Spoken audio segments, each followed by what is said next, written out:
Hey, good morning, everybody. Welcome to Greater Life, Greater Impact. You are all right on time. Thank you for being here. We got a lot of people jumping into the class at the moment. That's a good sign. So this must be a topic that people are very interested in. I know it has been an intriguing topic for me as well. So let me introduce the topic. What we're talking about today is basically how your body discerns truth. How do you feel truth inside of your body? That is the topic. That is the question of the day. And again, my disclaimer in these classes is I am not absolute truth. I am not the receptacle of absolute truth. I am a filter. I'm being filtered by my own experiences, my own past, my own judgments. And so I cannot be the one to provide for you absolute truth, nor can any other human on the planet provide for you pure, clean, unfiltered, unadulterated, absolute truth. Because once it's come through me, truth, pure truth, has come through a filter. It's been filtered through my conscious brain, the way I think about things, the way I see things, the way I interpret things. And so in these classes, you have a responsibility. The onus is on you to not just buy into what we're talking about here today. Hopefully this will give you an opportunity to ask some really good, deep questions. Take those questions to God and get your own truth. That's on you. And so I am just providing an opportunity for us to have a discussion here today. So in talking about how the body connects with truth, how the body experiences truth and feels it and interprets it. I guess the first question that I really want to ask you guys, and I would love your feedback. You're more than welcome to unmute your mics. You're more than welcome to type into the chat, however you feel most comfortable. But please do feel free to share your thoughts and feelings and perspectives, because I think the more perspective from all these different sources we can get, it really helps to clarify for us how to go about formulating good questions that we can take to God and then get our own truth. So do the neurological functions of your body have spiritual significance? And what I mean by that is your emotions and your feelings. Do those things have spiritual significance to the degree that your emotions will tell you absolute truth? What do you guys feel about that? Open your mic, drop something into the chat. I'm just asking you, do the neurological functions of your body have spiritual significance, meaning your emotions and your feelings?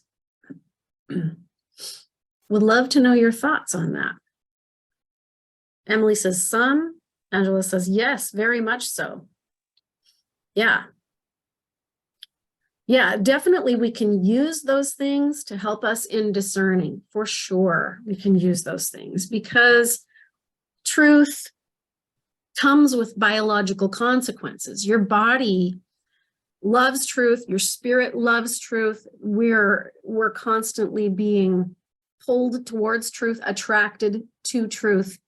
And those things come with biological effects in our bodies. Minnie says, I'm not understanding the question. I guess the question for me is, do the neurological functions, so the emotions or the feelings in your body, have spiritual significance? And can those things declare to you absolute truth? Janet? Yeah, go ahead. I believe, yes, they can be absolutely pure. However, what happens is the emotion happens and then a thought happens, and a thought is what distorts it to our story that we want to carry. Yeah. Perfectly said. So in that way, in the way that your brain now then wants to get a hold of it, the way that we want to try to interpret it, wrap our minds around it, judge it, predetermine, where it comes through filters. So in that way, yes, your emotions and your feelings can lie to you. Maybe not lie to you, but when your brain gets a hold of it and tries to distort it, then the truth can get skewed a bit because you want to judge it and interpret it. But your body cannot lie, and your spirit will not lie to you. What will skew the truth often is your brain. So your fixed mental positions oftentimes can get you into trouble, because if you think this is, in religious terms, we use the word doctrine, but this is doctrine. It's a fixed truth. It can never change. And so this is where I'm standing, and I'm putting my post here, and I'm never going to move. Well, something interesting about that is that your perception, the way that you perceive truth, can always change. And so my question is, how does spirit, the spirit of truth, relate to your subconscious and your conscious mind and your body? So when you, oftentimes in our religious conversations, we'll say things like, I feel the spirit, or I think many people are referring to the spirit of truth, because not all spirits are truth, and not all spirits are going to tell you the truth. Sometimes spirits of deception will use your emotions against you. And typically that will happen through the brain, like Toby Lynn talked about. So let me get some feedback from you guys. How do you feel truth in your body? Let's see. Lisa says, I have a problem understanding absolute truth versus your truth. Yes, that's what we're going to talk about today, is the process of discerning what is my truth, what is my brain's truth, what is the filtered truth, how is my brain skewing the perspective of truth, and how can I really just get into my soul and sit with truth without objectively, without having to judge it and interpret it and wrap our minds around it and make it something logical. So let's go back to that question that I asked you previous.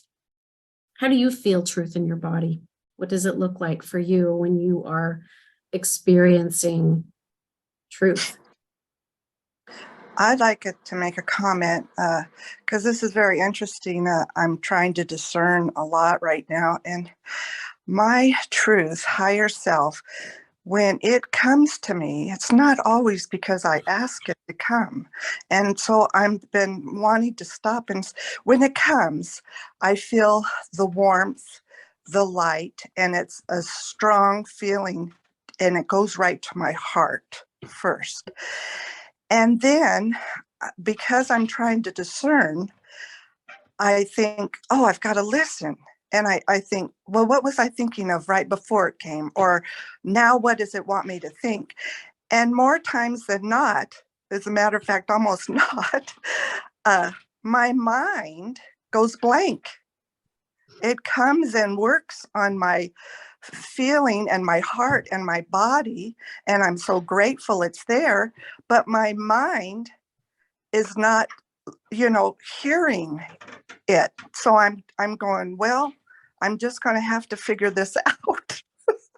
Yeah. Or maybe you don't have to necessarily figure it out. Maybe God wants you to just sit in the truth and just be still in it, connect to it, feel it, experience it in your body without having to go right to the interpretation or the judgment of it. Okay, here we've got some other comments. There's muscle testing, which I can never get.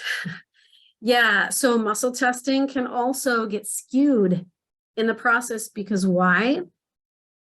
Because your subconscious and your conscious brain oftentimes will get in the way of that. What do you want to be true? And here's how I look at that.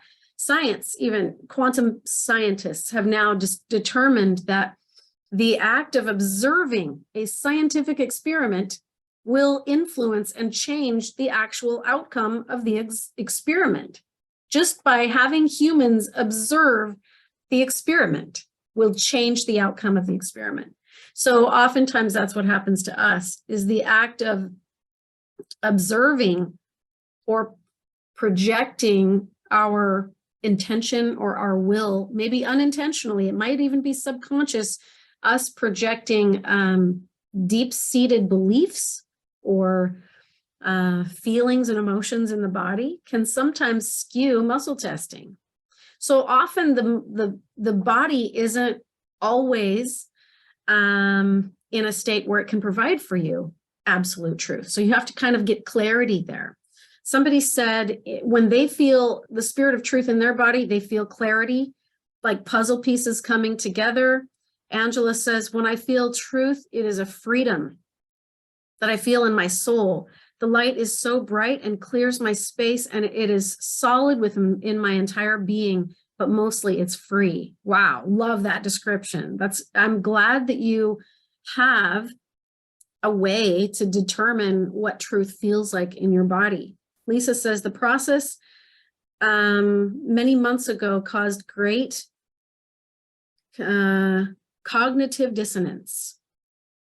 Interesting. So hopefully we can resolve some of that today as we do some inner work. Shauna says, sometimes truth can feel a little bit scary, and I've had to learn to get beyond something that brings fear or feels scary. Yeah, sometimes truths, especially that will bring up unknowns or take us outside of our fixed mental positions or outside of where we feel safe, where the cognitive box is for us that makes us feel comforted and safe. If we receive truths that pull us out of that safe space, then truth can be scary and we have to overcome that. But oftentimes what happens is people misinterpret it as, oh, I didn't get a good feeling, so it must not be true. So it's not that the feelings are incorrect or that your feelings and emotions or the sensations in your body are lying to you, but it could be that the sensations in your body are bouncing off of fears and unhealthy belief patterns that are holding you back from actually experiencing truth.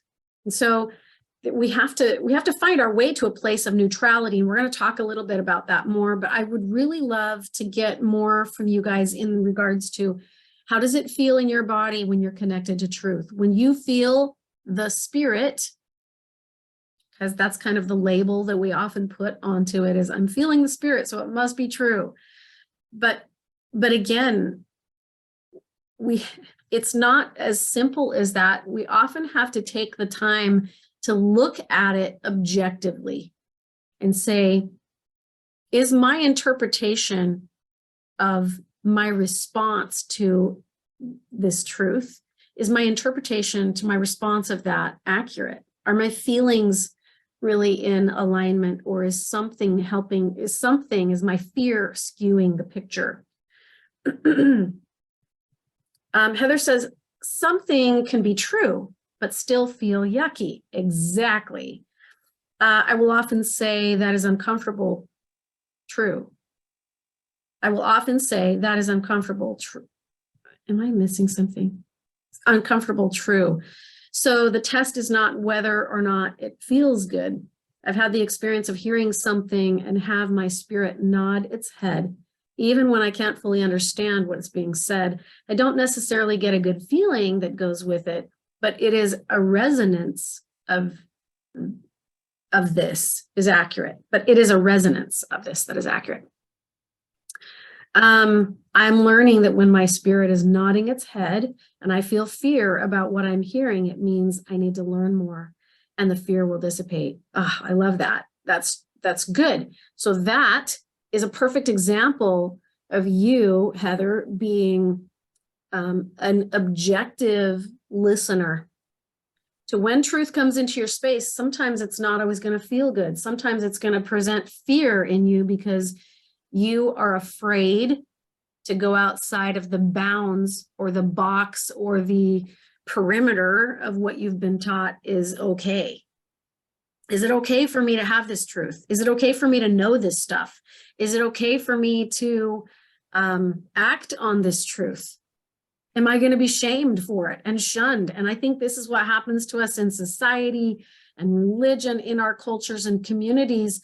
We don't want to be kicked out or cast out or shamed and shunned for the truth that we're receiving and then taking that leap of faith to act upon. And so as a result, sometimes we'll go into this state of willful, blissful ignorance. I talked about that on Facebook today. Sometimes we'll just go back into slumber because it feels more safe. It feels more comfortable for us to be there. But that doesn't necessarily mean that what we received isn't true. So having that objective way to look at what we're receiving, I think is really, really an important aspect of it. I think somebody had their mic unmuted. If you still have a comment, please go ahead and share. That would be awesome. Let me keep going through comments here. Minnie says, sometimes I know it is what I am to do, but I'm terrified to move forward. Yeah. So that fear often will come in. Fear can be a really good indicator too, though. Like sometimes fear is telling you you're at a crossroads in your life or a mile marker on your journey, your soul's path. And there's something that you're supposed to step into, but fear will always present itself and try to get you not to step into the greater aspects of yourself. So fear can actually be a mile marker for you to say, oh, there must be something really amazing on the other side of this threshold. So therefore, I'm going to step through my fear, going to step into what I'm being, I guess, nudged or prompted or guided to step into. I'm going to overcome my fears to step into the greatness, to see what's on the other side. Lisa says she'll feel it with a flash of understanding. Yeah, almost like spirit descends upon you, distills upon you, and you just have this knowing. And you can't wrap your mind around it. You can't put words to it. It's just a knowing, and not necessarily even an actual emotion or a feeling. It's just a knowing. Heather says, and sometimes something can be true, but not for me in my journey right now. Bingo, exactly. So it might be a truth that somebody else is exploring because that's where they're at on their journey, but maybe it's not a truth that is meant for you at that time because it's not in alignment with you at that time. So again, this really helps us in moving forward so that we don't get too judgmental, not only of ourselves, but of other people, and point the finger at others saying, you're doing it wrong, right? You're not supposed to do that. You're not supposed to get out of the box. You're not supposed to get out of the boat. You're not supposed to, whatever it is, right? Bambi says, I have a flood of emotions declaring truth that brings so much emotion that it brings tears. Yes. Now, I would take it one step further and be more objective about, okay, I'm feeling emotion. Am I feeling sadness? Am I feeling happiness? Is it joy? What is the emotion? And why is that emotion there? So kind of pulling yourself back from it a little bit and just looking at it from an objective point of view, so that you can really know that your feelings aren't being manipulated by an adverse spirit of untruth, because the spirit of truth can testify to you through your emotions, but the spirit of untruth can also manipulate your emotions and use your emotions against you to get you to think that you're tapping into truth because you're crying. So there's a way to go a little bit deeper into that. I have a comment. Well, I have a comment because this is fascinating and I'm trying to figure out things. Anyways, I have such strong, powerful emotions that I'm learning, so much so that I have had experiences lately. It's been a while now. I wake up drenched in dripping water from my heart at night. and it's usually I'm in a sleep, and it's not from a dream or anything, like my mind is blank, but I'm waking up and I'm just, my whole torso is just drenched. And I'm going, wow, that it has to be my higher self in there cleaning out stuff in those emotions, because it's very powerful to be oozing out like that in me. Yeah. Well, oftentimes when the body goes to sleep, that's when the spirit wakes up and goes to work. So sometimes when the body's sleeping, you can wake up the next morning and you feel exhausted because your spirit has been doing a lot of spiritual work in that other dimension while the body's at rest. So I asked this question to my students in the Greater Life, Greater Impact certification group that we had. And I want to share with you some of their thoughts and some of their ideas, words that came out as I asked the question, how do you feel spirit? How do you feel truth? Somebody said, it's pleasurable, it's desirable. I feel that I'm on a higher plane, like in a higher dimension, like I can see things clearly. It feels like familiarity, connection, insight, epiphany, contentment. It feels real, it feels true, an inner knowing. We've talked about those things. Emotion may be present or it might not. Emotion, just because somebody's crying doesn't necessarily mean that they are tapped into truth. Doesn't always mean that. And so we have to be more discerning than to just go, oh, this thing is making me cry, so therefore it must be true. Heather says, a disservice that religion has done for me is the teaching that if it feels bad, it means the spirit is testifying or warning that it is wrong or bad and that I should leave it alone. Bingo. Yes. And that is unfortunate that happens, that people will teach that. I know people that do teach that. But it's not, that's an incomplete statement to make. She goes on to say that confusion means it is not from God. The truth is, going through cognitive dissonance is confusing, but there's clarity on the other side of that confusion cloud. And then I can really see. Yeah.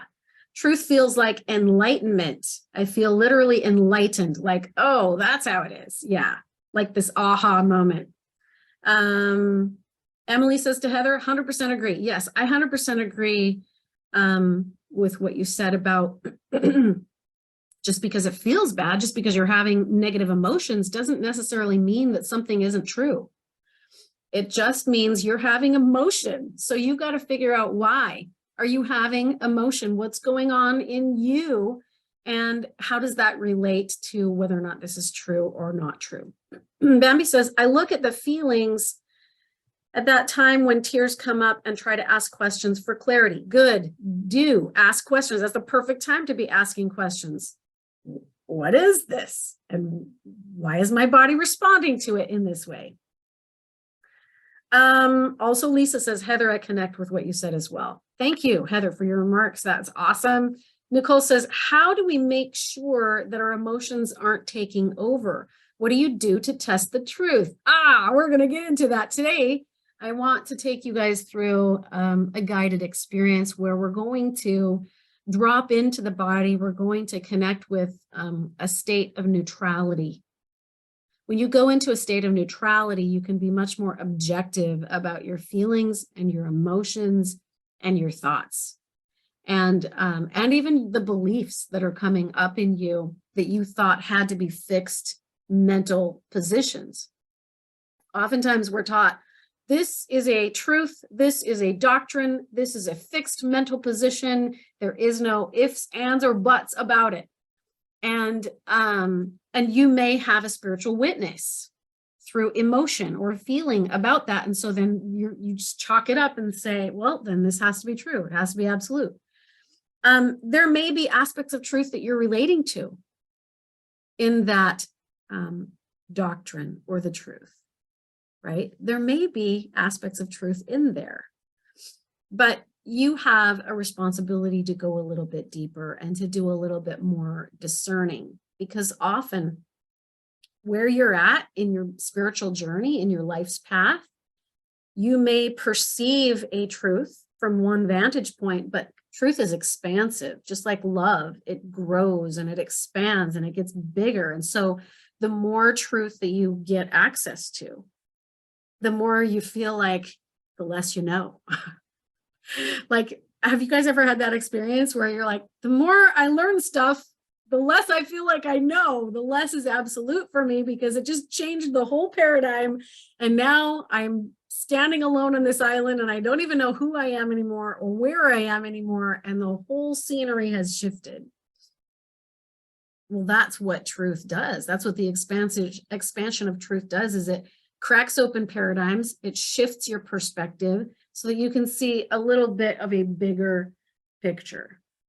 I think of it a lot like a puzzle. You know, when you guys are doing puzzles and you take the one piece out of the box and you look at that one piece, and that piece looks like a dog's head. And you're like, oh, I got to go into my puzzle. I got to find the dog's body so that this can go to it.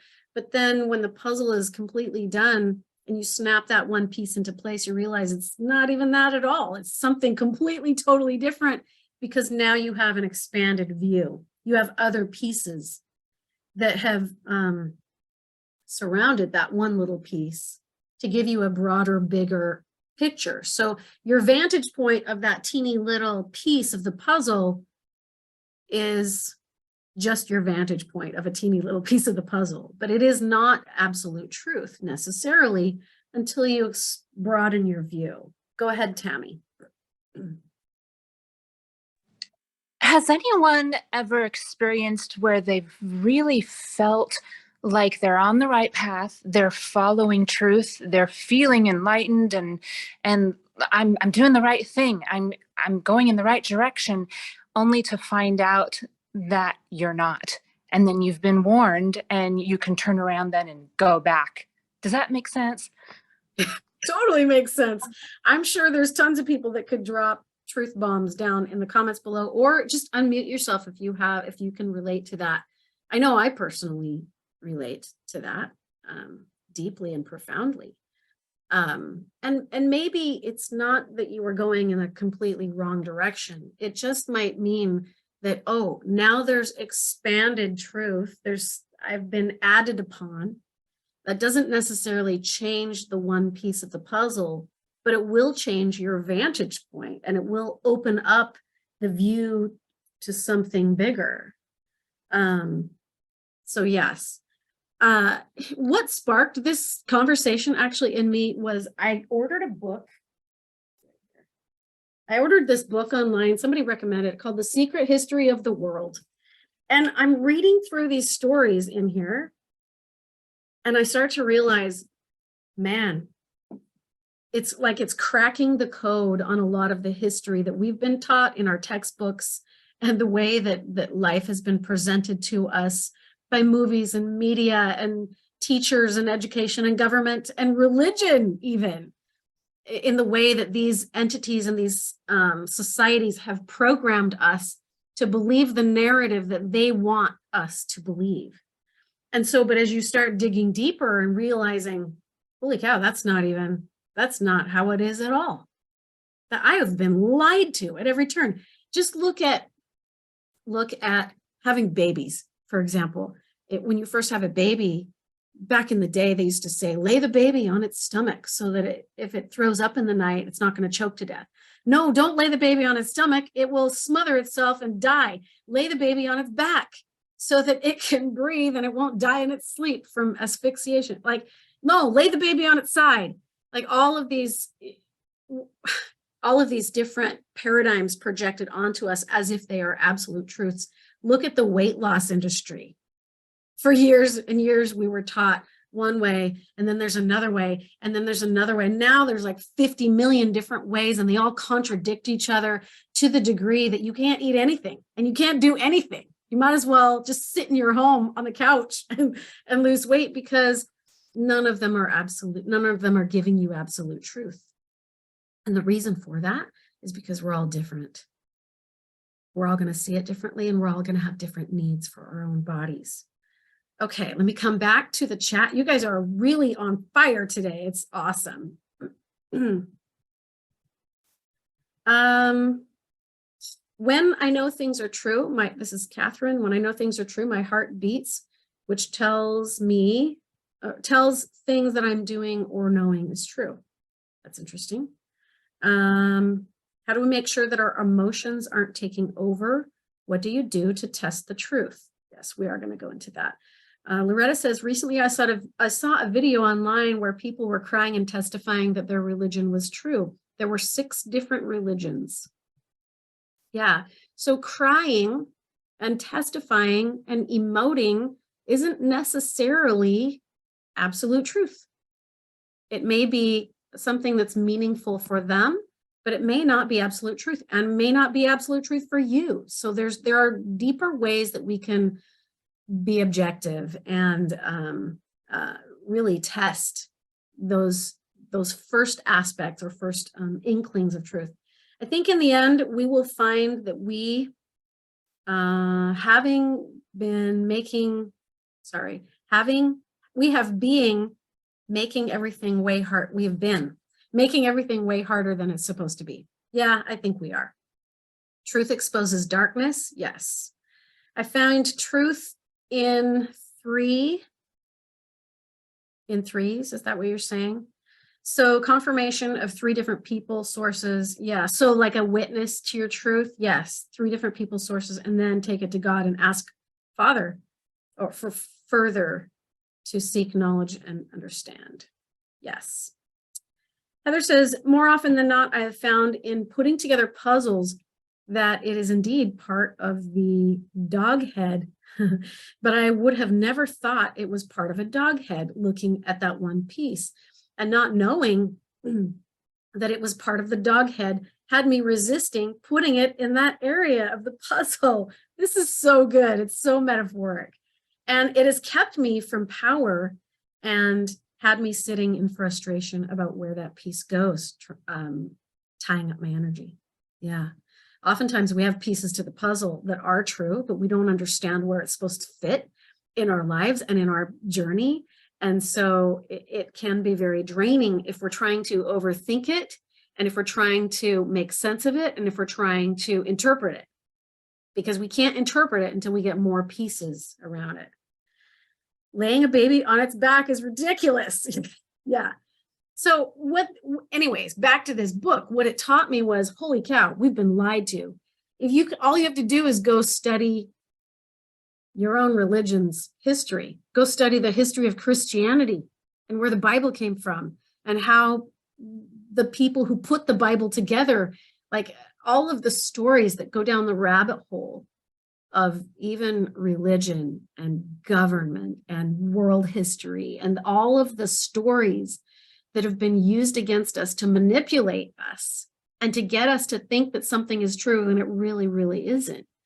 The onus is on you to go figure it out. All you have to do is go down the rabbit hole of the histories of these things that we all participate in mindlessly and blindly.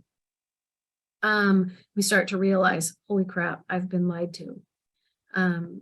So again, the onus is on you. Now, Janet, yeah, I go have ahead. a question that's kind of come into my mind. When we say we've been lied to, it sets our brains up in a defending ourselves kind of way. Yeah. The thought that just came to me is we came down into a celestial world that had to teach us things, and we had to buy into to get our experiences. So it was there to help us to learn and grow. And as we move into the terrestrial realm, again, it has to, because neither one of them are right. The celestial is the right one, the pure one. My question is, are we setting ourselves up for a struggle when we say that we've been lied to, when it's been what we've needed to help us to grow to where we needed to be, and now we're into another realm where it's needed to help us? And so when we say we've been lied to, well, that's what we bought into. We knew we were going to have to come down here and become everything we weren't. So, Yes. so I wonder if we're doing ourselves a disservice if we say we've been lied to. Yeah. Yeah, You that's see a what I'm good point. That is a good point. So our interpretations of truth may change and grow, but we have to be careful not to get hung up on the fixed mental positions, meaning that one piece of truth that I had at one point in time can be expanded upon, and that's okay. I can change my interpretation. I can change the way I see it. I can change the paradigm, or maybe not I'm changing it, but they will evolve over time as we expand and grow into greater truths. So thank you, Toby Lynn. I really do appreciate that shift in perspective. Is maybe not necessarily that we've been lied to, although I do feel this world is riddled with a lot of deception, and we have to figure out how to find our way through it. Isn't that what exercising faith is all about? Isn't that what Yes, learning to discern is all about? Isn't that what we came down here to really yes, learn? yes, yes, That's yes. interesting. Huh. Yeah, thank you so much for your perspective. I really appreciate that. And that is why we're here, is for discernment. I think discernment is so key. Let's see, I had a couple of notes here. Being objective. So when we think that we are sensing, perceiving truth, it's okay to be a little bit objective. It's okay to stand apart and look at the ways that your body tells you the truth, and just can we connect with the truth without having to judge it, without having to analyze it, without having to critique it, interpret it, wrap our minds around it? Can we just connect with the truth for just a moment? Can we sit with it long enough um, to look at our feelings from a different vantage point, and how we interact with the spirit of truth?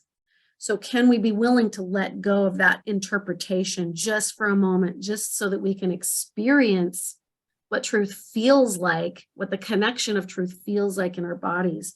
Doesn't mean we have to dismiss the experiences that we're having, because that is real and those are real. But can we look from a higher perspective at what's really going on? So I have enough. Yeah, Sorry, no, go I have ahead. That's awesome. into my mind. We are becoming sovereign beings. We are in the process. Truth is always there. It's always present. Always present. It's up to us to discern our feelings, going, am I feeling in alignment with truth, or am I feeling out of alignment with truth? Because as sovereign beings, isn't that what our real goal is to learn how to discern the truth that is always present? Yes. Yeah. And to trust it. So chances are, if you haven't already, you're going to experience hundreds and hundreds of different voices in your life telling you, hey, this is the truth. No, this is, or go over here, or you're doing it wrong, or whatever the voices might be. You're going to experience lots of those. And some of those will be in your own head, based on beliefs that live inside of you that really just need an attitude adjustment. So if you haven't already, you're going to experience those voices telling you that this is how it really is, but when in reality, maybe it isn't. And so your body and your spirit knows truth. It knows how to, our bodies, I believe our bodies and our spirits are attracted to truth. We're constantly pulling in the direction of what is true. Look at muscle testing, doing the sway test. If your body is in alignment with its own polarity, you're going to pull towards what is true. That's why you can ask your body questions and get pretty accurate answers, as long as your beliefs aren't skewing that perspective. So again, I think I talked about this before, but oftentimes when we are in the presence of truth and it doesn't make sense to us and we don't know how to trust it, we don't know how to really trust that we're getting what we're getting, because maybe the truth that we're receiving might feel a little foreign or upsetting, or I don't get it. What is happening? Why is God telling me this? Or why would this even be true? We oftentimes will go back asleep. We'll go into willful, blissful ignorance because it feels safer for us to just shut that part of ourselves down. And to a degree, what a blessing it is that we are veiled to some degree. Otherwise, man, the reality in God's kingdom versus the reality that's here in this lower dimension would put us in a state of not, what's the word I'm looking for? We'd go crazy. We mentally would go crazy. So to some degree, we have to be veiled from all the truth, all absolute truth right now while we're in these mortal bodies, so that we can interface with this lower dimension that we happen to be in. But that doesn't mean that we should stay asleep. I have a question, Janet. Yeah. The thought that comes to me as you're talking is, I know lately I cannot tolerate what I used to tolerate. That my toleration is, it's like, no, that's not a truth. That's not a music I want to hear. That's not a show I want to watch. I cannot tolerate what I could in the telestial world. As a terrestrial being now, I cannot tolerate the telestial stuff that I once tolerated. And I'm kind of surprised by it, because it brings up a feeling of sickness, a feeling of disconnect. And it's like, and as you've talked several times about being a sovereign being, in that relation with truth being a beam that comes right straight through us, it's like truth has expanded in me and says, nope, can't accept that any longer. What's your thoughts? I love that. Yeah, I feel the same way. I think that the more we allow ourselves to open ourselves up to the expansion of truth and light and love, which that's where we're going. That's where our souls are going. All of our souls are going there. The more we resist that and stay asleep or stay in these lower, heavier, more dense fields, the more it's going to feel uncomfortable for us, or like a disconnect, or there's just dissonance. And so we don't want, I've noticed for me too, over the last 3 or 4 years, I can't even listen to the radio or just regular pop music anymore. It hurts. It hurts my soul. It just doesn't even feel good to me anymore. I've had to really do some deep digging to go find music that I can actually resonate with. Gosh, I'm really falling behind on the comments. Hold on. Truth exposes darkness. We already did that. Who is the author for Cracking the Code? Several books with that name. I'm not sure.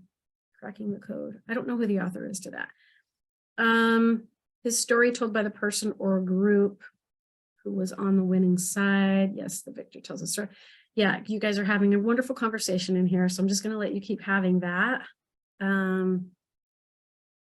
Michelle says, I was fearful of being deceived until I woke up to the truth that I have been raised with deceit. Now I trust the Lord will guide me to truth. And if I'm deceived again, then it must be something that I need to learn from to progress. I guess I'm saying I'm learning not to be afraid to look at hard things with the fear of being deceived. Yeah. If we're just constantly filled with fear, then we're not going to be able to connect with the truth that wants to come in. Because as your soul is ready for more truth, then you will attract to you experiences that will bring those truths into your awareness. And oftentimes that new truth that comes into your awareness will make you feel like, this is unfamiliar. I don't know what to do with it. I remember when I first learned quantum healing techniques, and we were in partners for like 6 months. We had to do clearing and processing and releasing old beliefs, old memories, old emotions, all this stuff, the gunk in our bodies, and did it day after day after day. Like I was vigilant about doing this for like 6 months. And at the end of that period of time, I went through a very unusual experience where I didn't know myself anymore. And that was terrifying for me because I thought that I knew who I was. I thought that I knew what truth was. I thought that I knew what I believed. But when I started to strip away all of that old gunky material within my spirit body and off of my hard drive, I kind of stood back up from that experience and went, I don't even know who I am anymore. I don't know where I am anymore. This is not the same world that I thought that I was, raising my children in, or that I grew up in. I also had that same experience. You don't have to have a near-death out-of-body experience to have this, by the way. You can just go do your inner work. Do the same thing, but I had an out-of-body near-death experience where I got a little bit of perspective. So my perspective shifted, and I started asking different questions about, okay, what's real then? What's real about that? What's true about that? What does that really mean? What does that really mean? And as I started to awaken to the possibility of new truths, it was almost like I was looking at the world through a totally different lens. Like somebody put on sunglasses and I'm seeing the world now for the first time after being blind. That's what it felt like for me. So spiritual awakening can do that. And it can feel a little bit unsafe and unfamiliar in the beginning as you're introduced to new truths and new concepts and new learning. But the goal is for us to be open to letting truth come in and teach us.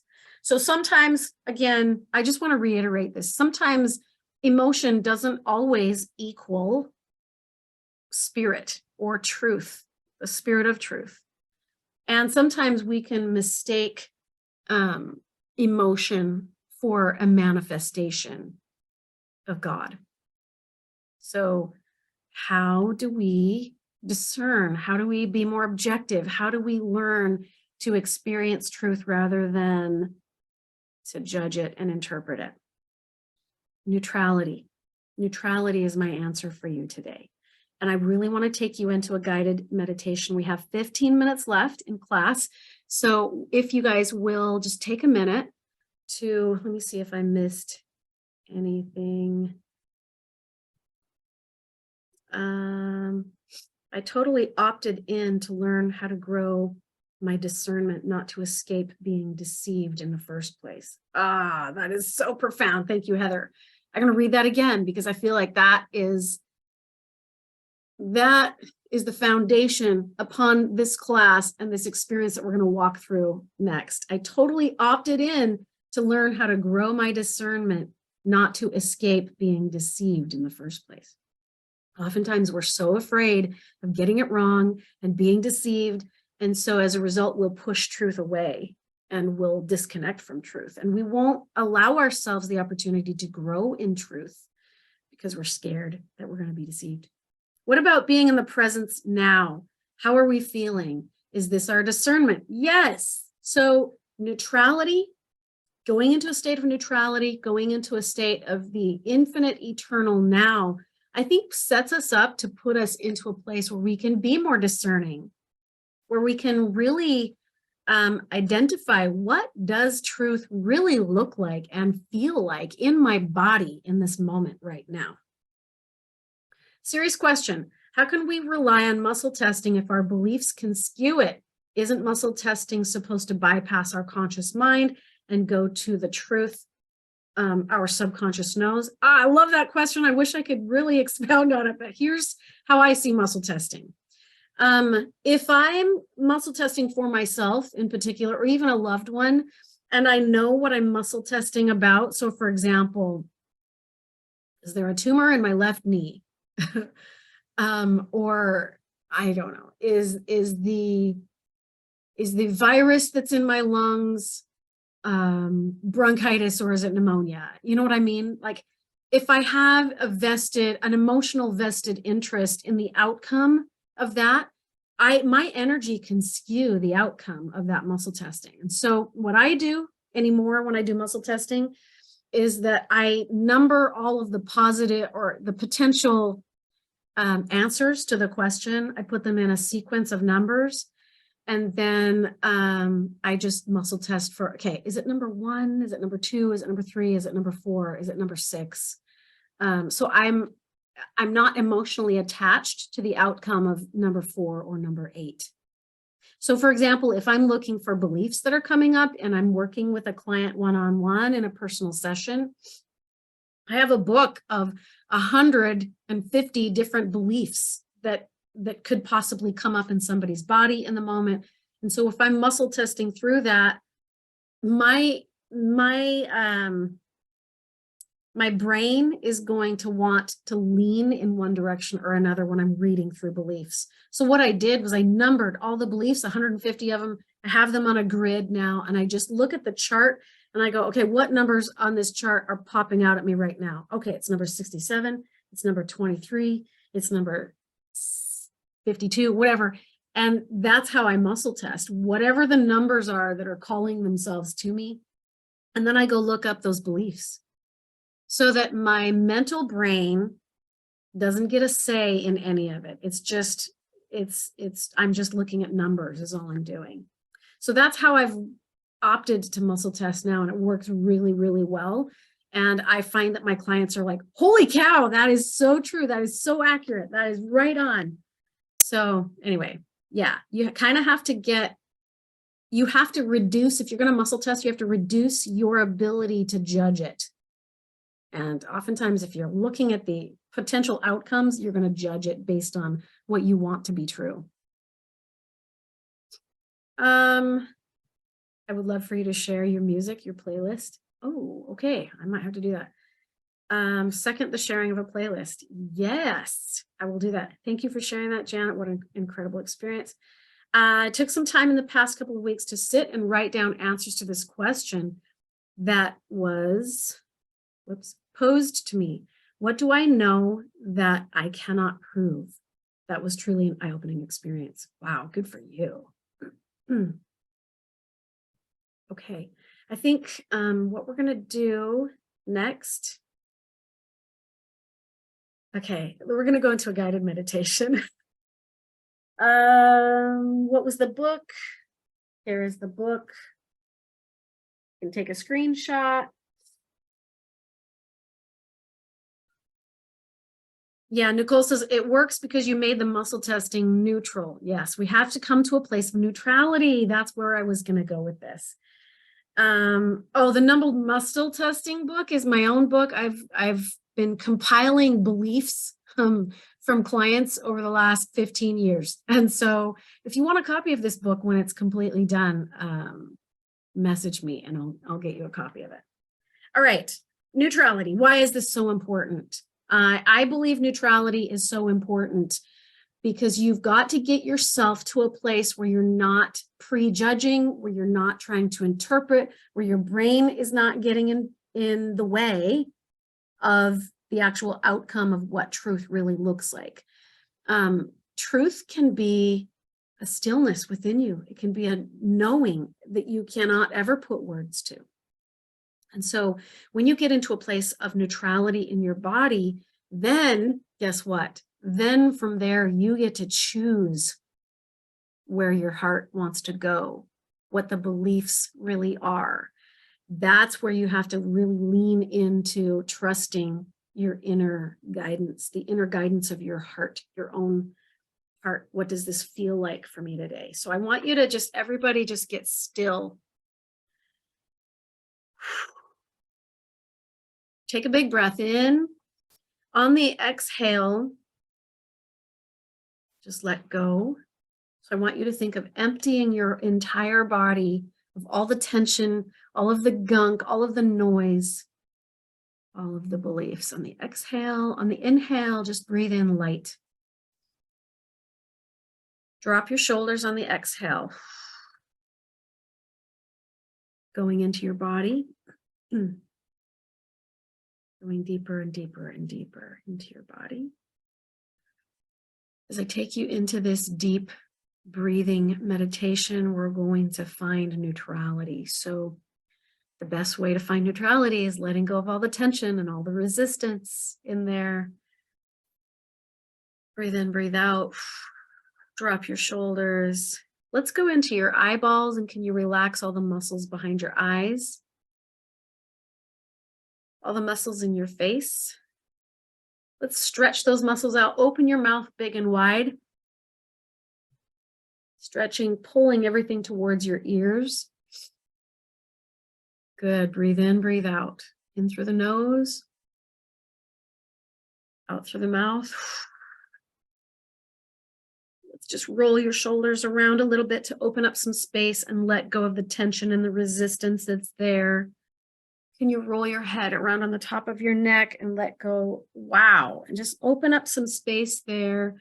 Let that range of motion get bigger.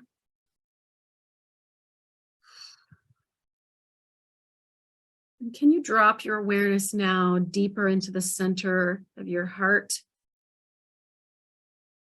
and below your heart? There we go. There's some release. Good job. Breathing out, letting go. Keep dropping down into the upper stomach. You can place your thumb on the upper gut, just pressing down on the sternum. We're just below the sternum. Press down on your gut. Let those muscles go. Let them relax. Let all of the abdominal muscles surrender. Breathe in, breathe out.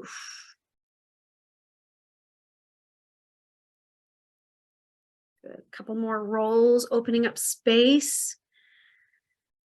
Woo! Okay, everybody do that. Let's just release some of that tension that's in your power center, in your solar plexus. Just everybody go, woo! Woo! Breathe in, breathe out, let it go. Drop your shoulders on the exhale, just letting go of all of that pent up, built up excess energy. We're looking for neutrality. We're looking for stillness. Whew, let's do it again. So when we go into neutrality, we can literally allow for truth to shift our paradigms and our fixed mental positions and what we think is doctrine, or what we think that we know is often an incomplete knowing. Maybe God wants to build upon that knowing and give you more. And so there has to be an openness to receive more and not to just stand on absolutes and say, nope, this is all there is. And anything more than that is bad or wrong, because it not always is the case. So drop down deeper into your body, letting go of those fixed mental positions. You know, I'm very, very careful these days to say, I know, fill in the blank. I know this to be true, fill in the blank. I'm very careful about that anymore, because I'm starting to recognize that I don't know all things. I don't. I'm open to sharing my experiences with others, but I don't know what's true for you. I don't even half the time know what's true for me, because the more stuff I learn, the less I feel like I know that I know. But I'm willing to be open. I'm willing to hold space. I'm willing to hold space for you to be right in your truth and me to be right in my truth, and to just trust the inward experience that's coming up in the moment now. So as you continue to breathe and go into that stillness, on the exhale, breathe out all the thinking.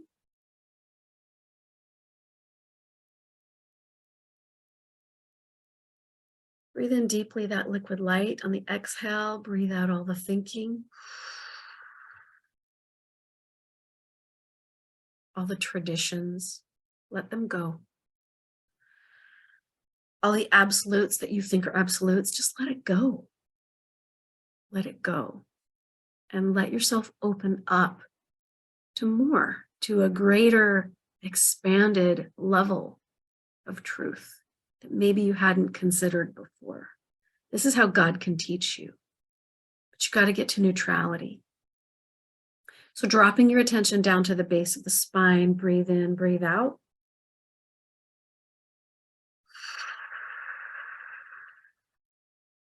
Dropping your attention down into your hips, breathe in, breathe out. Dropping your attention down the legs and into your knees. Pulling your higher self and the presence and the essence and the light and truth and love of God into your body from the top of your head down, down, down, down. Just opening up like you open up a can of tuna. Open up your crown chakra and just let the lid go up to the ceiling and let God pour into you light, understanding, the sensations of truth. Letting go of all of your senses for just a moment. Let's just hover our 5 physical senses in front of us. Can you put the sense of hearing, smelling, tasting, touching, seeing into a box in front of you? And just let those senses, those 5 senses physically hover in front of you for just a moment. Doesn't have to stay that way, just for a moment. And can you open up your body to become a space where truth and light and God's presence can enter in? So as if God himself, the mind, the will, the senses of God come into your body now, and just bring that in all the way down the legs and under your feet. Just become an empty vessel for the presence of God. Empty out your body. Letting go of what your brain wants to say. Now, if God really was inhabiting your body, looking through the eye holes of your understanding, what would that feel like? What would it be like? Just be in your body right now, in the moment right now. Be present in your body in the moment right now. Breathe in, breathe out, drop your shoulders on the exhale. This time on the exhale, we're going to go into expansion. So letting that light of God, the presence of God, and the presence of truth expanding out. So push your light out on the exhale now.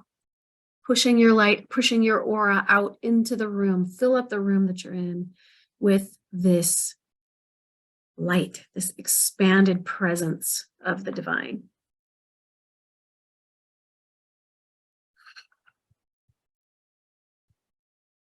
And I want you to say out loud, I am truth. I am light. I am love.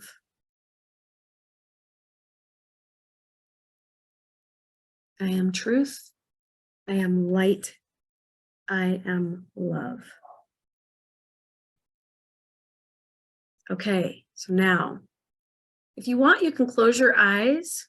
I want you to just put a couple of fingertips just gently on the third eye chakra, right just above your eyebrows in the center of your forehead. Close your eyes. Drop down into your body. When you breathe out, push your light out, expand out.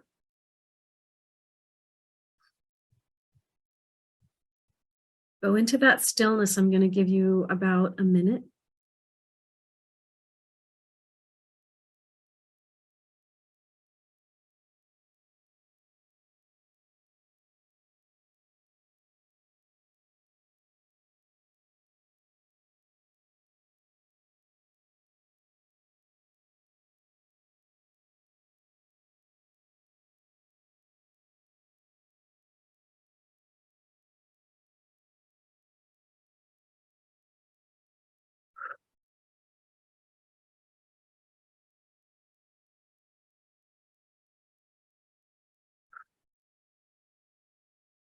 Okay, here's what we're going to do next. Just tap gently 3 times on the forehead.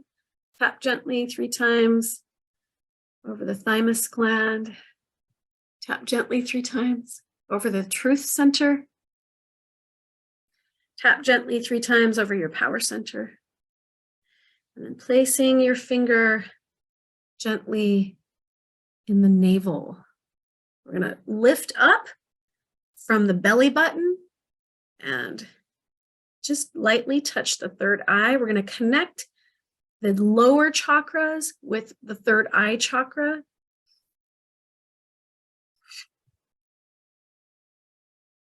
Connecting truth and love and light in your body. Lift up from the belly button. Breathe in, breathe out. There we go. Now, let's just relax our hands in our laps. And I want you to close your eyes, go into your body, going into that stillness. What do you feel coming up in your body?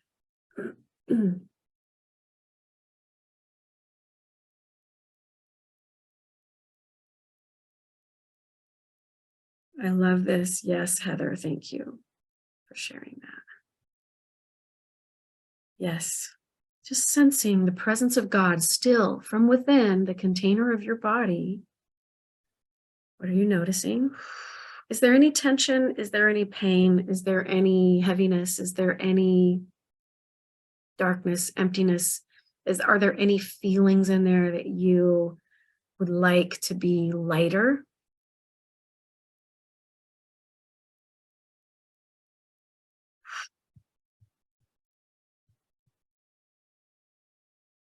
Just notice. Get in touch with your body.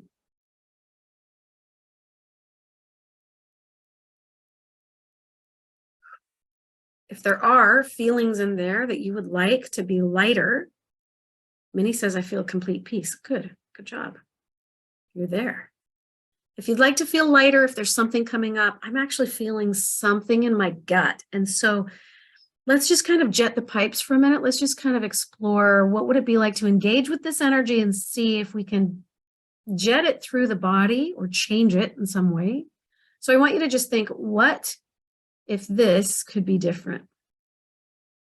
And when you're ready, we're going to do 15 fire breaths. In through the nose, out through the mouth. Michelle has tension in her back, mid-shoulder level. Yes. So we're just going to drop. You can roll your shoulders if you want. Let's do the fire breathing and see if that shifts or changes. Ready? 15 fire breaths. Go.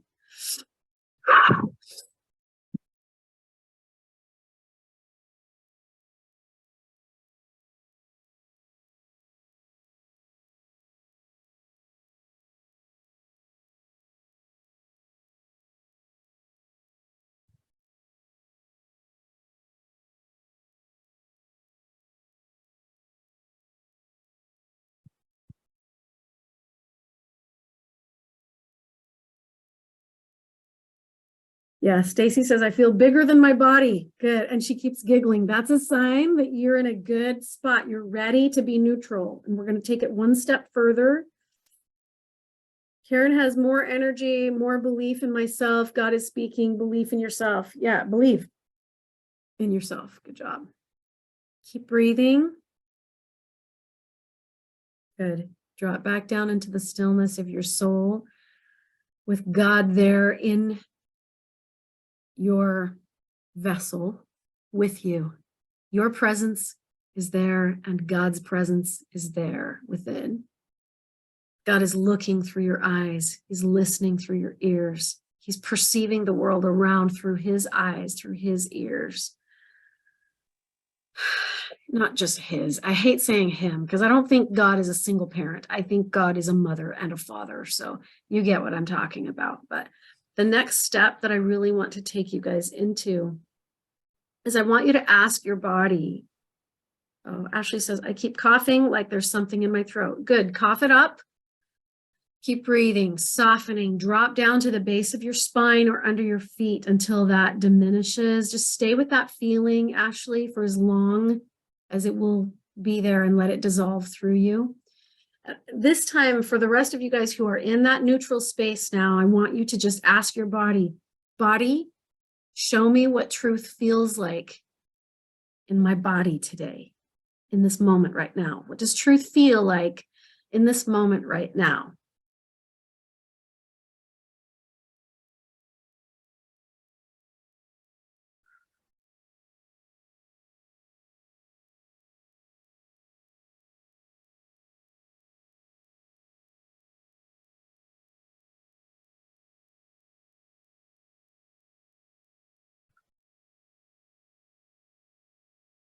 I wish I could give you more time, but we are out of time. I'm going to take you through one more thing though. Take the time to journal this out. Get into your bodies, go deep within, drop down to the base of the spine, spread out, get relaxed, let go of tension, go into a place of non-resistance. Ask your body, show me what truth feels like in my body today. You can also say, God, show me what yes feels like today. What does yes feel like? And write that down. So for me, what came up for me was, it felt like the feeling that came up in my body was like, I felt like I was standing on a beach, watching the sun come up, and I'm taking in a big breath of the new day. And I'm just like, oh, this is paradise. It felt like paradise, like a big breath of fresh air.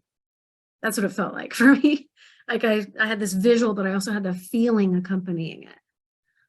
What does it feel like for you? Maybe it feels like a sigh of relief. Maybe it feels like you got good news. Maybe it feels like you felt when your baby was born, or when you married your spouse, whatever. Just notice, what is the feeling inside of you? What does yes feel like? Now let's go into the opposite end of the spectrum. Let's just see, what are the opposite ends of the polarity spectrum feel like? So if truth is here and untruth or darkness is here, just ask, what does darkness feel like in my body today?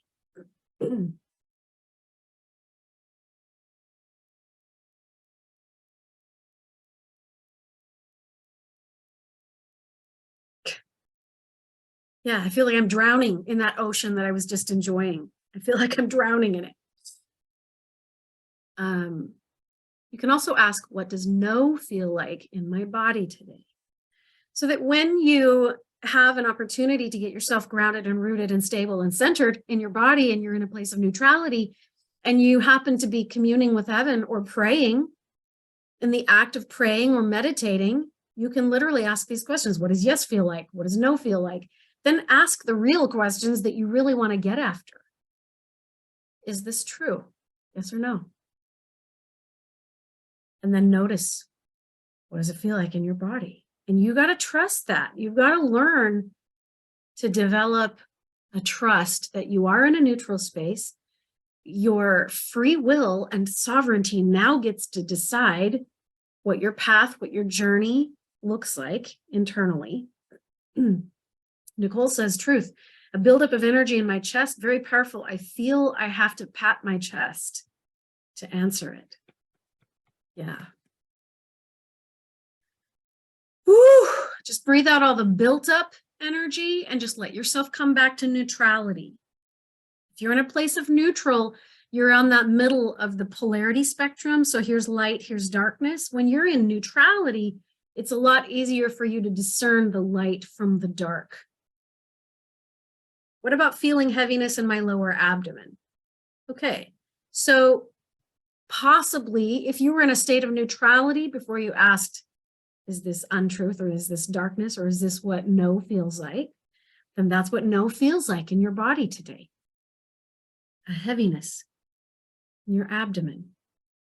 I often feel it in my chest, like a heavy, like somebody's pressing down on me. And I want to find my way back to truth. So I just ask, show me, what does the pathway look like to come back into truth, into the presence of truth? Show me what truth looks like. What does this look like? What does it feel like? What is the experience of truth? Can I connect with truth in this moment right now? Show me truth. I'm a very visual person. So when I go into the act of meditating and praying and getting myself neutral and cleansed first, oftentimes I'll just say, show me, what does it look like? What is my next right step in front of me? What does that look like? What does this new truth look like that you're trying to teach me, divine ones? What does it look like? What does it feel like? What does it sound like? What does it taste like? What does it smell like?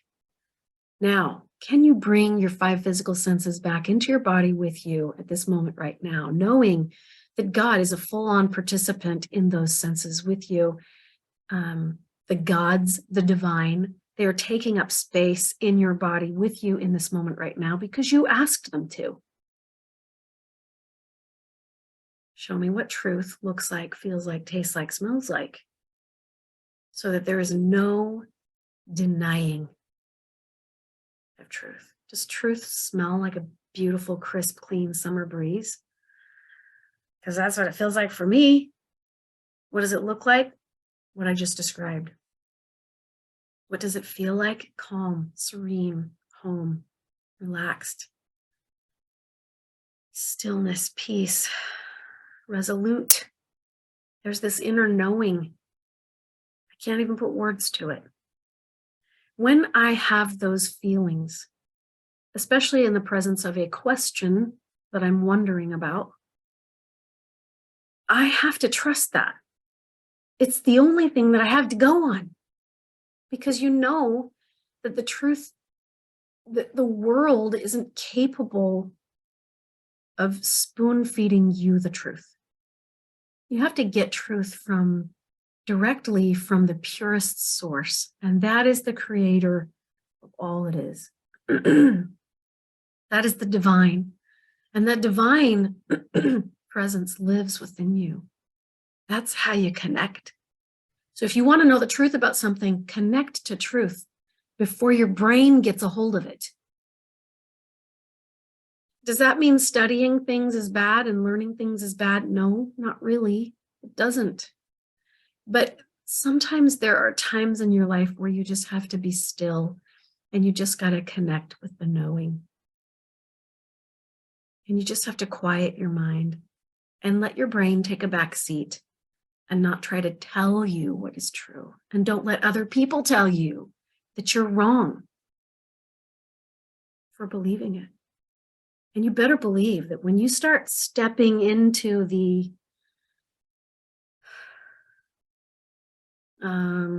action steps of what you receive, when you start acting upon truth and it starts manifesting in your life because you stepped in boldly and fearlessly, because you trust God and you trust your higher self, you better believe people are going to be there to point the finger at you and say, you're wrong. You're doing it wrong. You're deceived.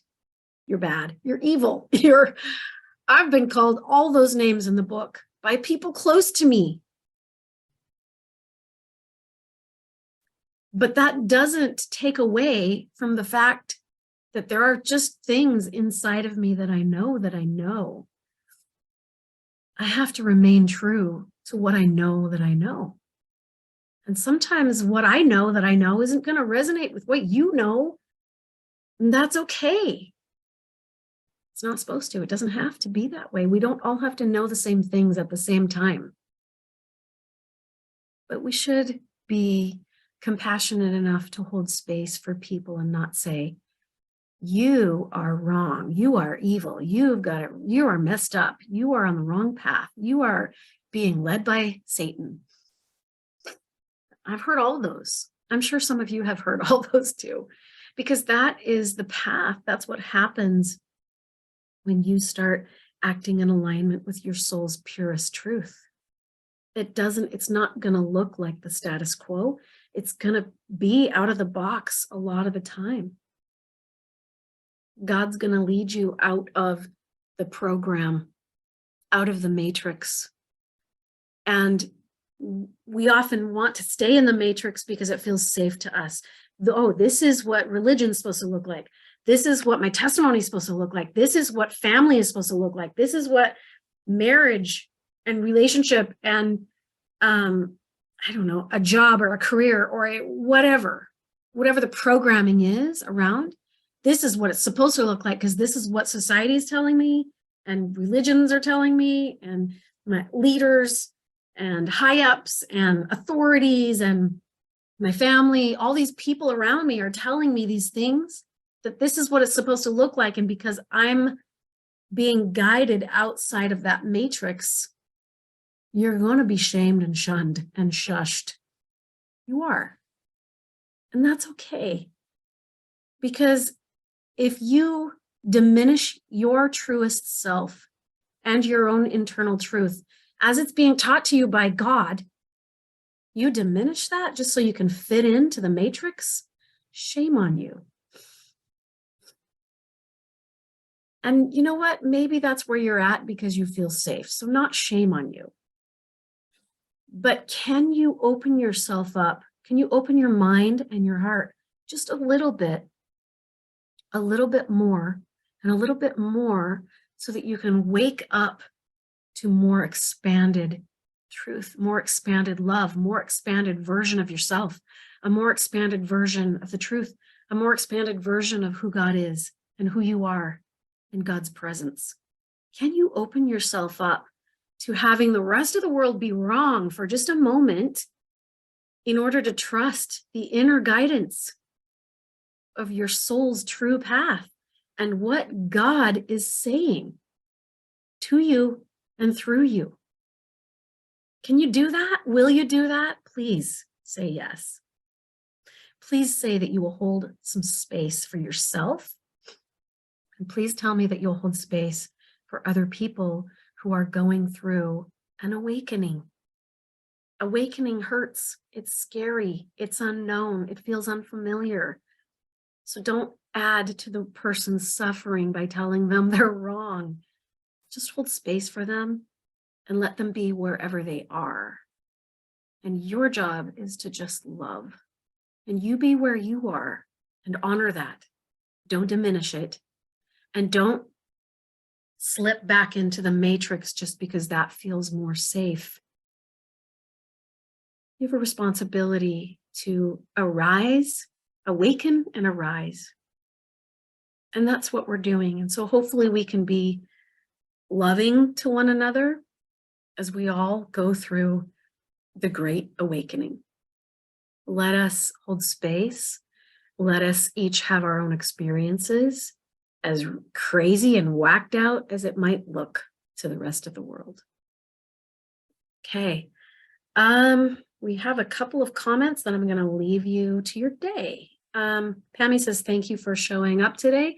I love you all. You all have unlimited value. Thank you for bringing. Thank you for all you bring to my life. Can't read. Stacy says, thank you for being you, Janet. I've gleaned so much from your willingness to share. Thank you. Thank you for showing up and doing your inner work. Shauna says, shame is true. Really, it will come if we don't stand in truth until we change that.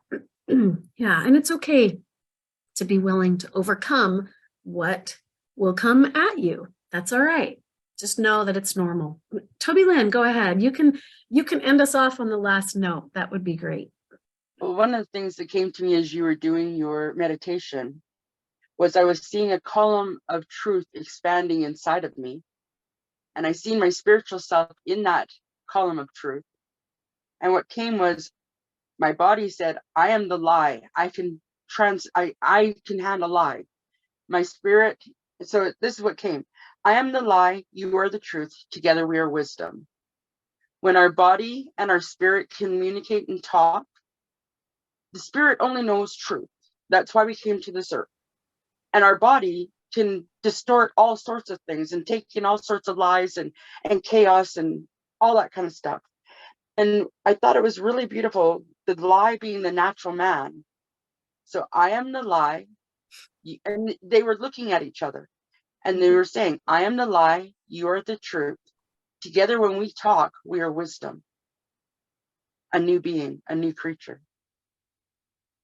That's So oneness. thank you for that meditation. Thank you for the wisdom. Yeah, thank you, Toby Lynn. Appreciate that. That's wisdom. So the polarity spectrums, here we have darkness and light, truth and lies or deception. When we come into a place of neutrality and bring those things all together and we are in alignment with wholeness, all of it, God created all of it. God oversees the darkness and the light. It comes from the same place. We don't have a God over here that's creating the darkness. We have one creator of all that is. And that oneness brings you into a place of neutrality where you can then choose.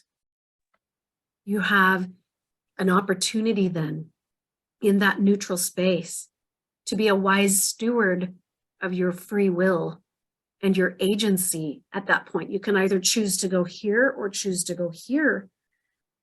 But that's your prerogative at that point.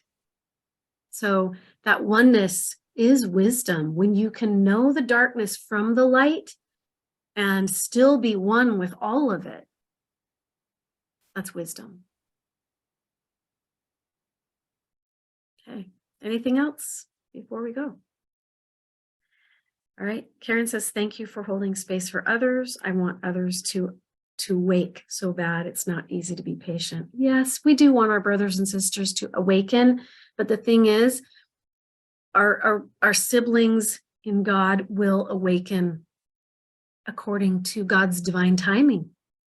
And so we have to let them have their journey, let them have their path. Your job is to love and hold space for wherever they show up and however they show up. Just because you're awake in the way that you're awake, you have that one piece to the puzzle, right? Doesn't mean that everybody should have that piece to the puzzle until they're ready. So just love. Toby Lynn, did you have anything else? It's come to my mind several times. As you read in scripture, wisdom, I believe, is our Heavenly Mother. Yeah. Yeah. So truth, Heavenly Father, wisdom, Heavenly Mother. And we're in between that, learning and growing and discovering, like you guided us through, how to come into that place of stillness within so that we can learn wisdom and truth together. Thank you so much for all that you do for us. Thank you so much for contributing. Thank you for your wisdom, and everybody that contributed today. Thank you for sharing that. It really does add to the experience that we're having with one another.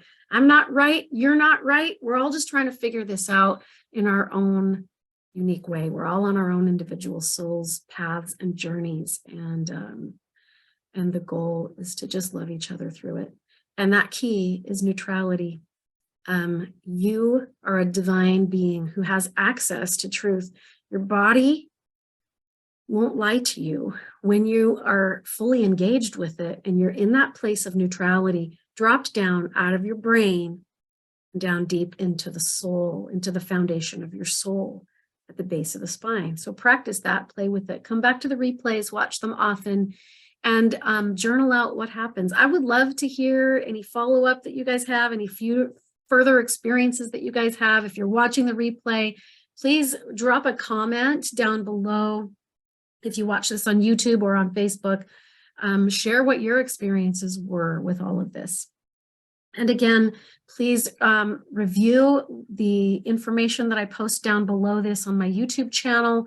If you'd like further mentoring, coaching, if you'd like to become a quantum healer and learn tools where you can help others and become a coach and a mentor and do that for a living, all that information is down below on my YouTube channel. So you guys are free to connect with any of that if you want. Have a blessed rest of your day, you guys, and enjoy walking in truth the rest of the day. Talk to you later.